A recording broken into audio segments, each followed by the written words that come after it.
दोस्तों, एक सवाल जिसका जवाब बहुत कम लोग जानते हैं वो ये है कि आईएएस अधिकारी का प्रमोशन यानी पदोन्नति कैसे होती है। ये तो हम सब जानते हैं कि भारत सरकार के विभिन्न मंत्रालयों के सचिव भी अपने करियर की शुरुआत एक आईएएस ऑफिसर के रूप में ही करते हैं। मगर वहां तक पहुंचने में कितने साल लगते हैं और उससे पहले किन पदों पर काम करना जरूरी होता है, ये बहुत कम लोग जानते हैं। तो आज के इस वीडियो में हम इसी पर बात करेंगे। तो आइए जानते हैं कि आईएएस ऑफिसर का प्रमोशन कैसे होता है।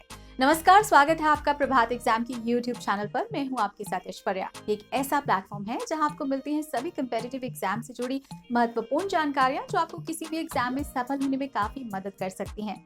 अगर आप हमारे यूट्यूब चैनल पर पहली बार आए हैं तो हमें लाइक और सब्सक्राइब जरूर करें और हमारे लेटेस्ट वीडियोस और अपडेट सबसे पहले आप तक पहुंच जाएं। इसके लिए बेल आइकॉन को भी प्रेस करना बिल्कुल ना भूलें।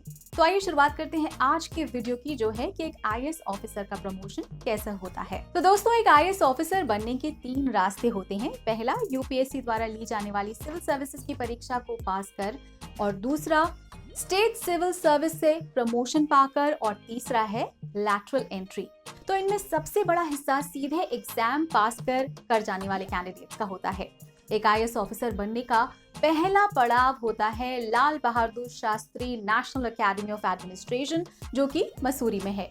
यहाँ डायरेक्ट और इनडायरेक्ट दोनों ही तरीकों से आए हुए कैंडिडेट्स की ट्रेनिंग होती है और ये मैंडेटरी यानी कि अनिवार्य होता है। ये 2 साल की ट्रेनिंग का पहला हिस्सा होता है, जहां उन्हें अगले 10 वर्षों में मिलने वाली जिम्मेदारियों के बारे में पढ़ाया और समझाया जाता है। और ट्रेनिंग खत्म होने के बाद इन ऑफिसर्स को राज्यों का कार्डर दे दिया जाता है, जहां वो अगले 2 साल प्रोबेशन में गुजारते हैं। इस दौरान अलग अलग सरकारी डिपार्टमेंट्स में उनकी पोस्टिंग की जाती है ताकि वो सरकार के कामकाज को अच्छी तरह से समझ सकें।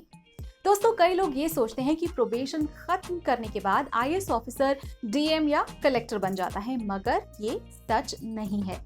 प्रोबेशन के बाद कम से कम 4 साल तक उसे एसडीएम या एसडीओ के रूप में काम करना होता है। 4 साल के बाद उसे एडीएम या एडिशनल डिस्ट्रिक्ट मैजिस्ट्रेट के रूप में काम करना पड़ता है। ये post under secretary to the government of India के बराबर होती है। इस पोस्ट पर 2 या 3 साल काम करने के बाद जब उसकी सर्विस के 9 साल पूरे हो जाते हैं, फिर उसे किसी शहर का डिस्ट्रिक्ट मैजिस्ट्रेट या डिस्ट्रिक्ट कलेक्टर बनाया जाता है। ये पद बहुत महत्वपूर्ण होता है क्योंकि शहर के डीएम या डीसी पर ही उसके विकास और लॉ एंड ऑर्डर की जिम्मेदारी होती है। इसी समय कुछ लोगों को राज्य सरकारों के अलग अलग मिनिस्ट्रीज में जॉइंट सेक्रेटरी भी बनाया जाता है। ये पोस्ट भारत सरकार में डेप्यूटी सेक्रेटरी के बराबर होती है। 4 सालों के बाद उन्हें एक इंक्रीमेंट और दिया जाता है, जिससे वो या तो राज्य सरकार के किसी मंत्रालय में स्पेशल सेक्रेटरी बन सकते हैं या फिर डिस्ट्रिक्ट मैजिस्ट्रेट के पद पर ही रह सकते हैं। 16 साल की सर्विस के बाद एक आईएएस ऑफिसर या तो राज्य सरकार के किसी मंत्रालय में एडिशनल सेक्रेटरी बन सकता है, या फिर उसे डिविजनल कमिश्नर बनाया जा सकता है, या फिर केंद्र सरकार में उसे किसी मंत्रालय में जॉइंट सेक्रेटरी भी बनाया जा सकता है।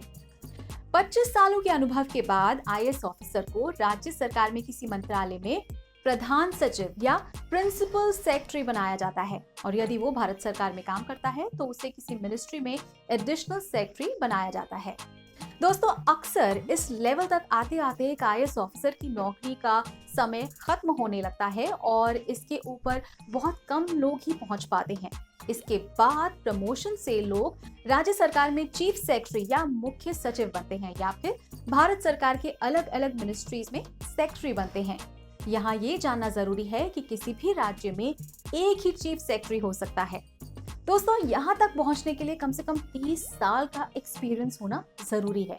इसके बाद जिसका प्रमोशन होता है वो भारत सरकार का कैबिनेट सचिव यानी कि कैबिनेट सेक्रेटरी बनता है। ये पद बेहद महत्वपूर्ण होता है क्योंकि पूरे भारत में एक ही कैबिनेट सचिव होता है।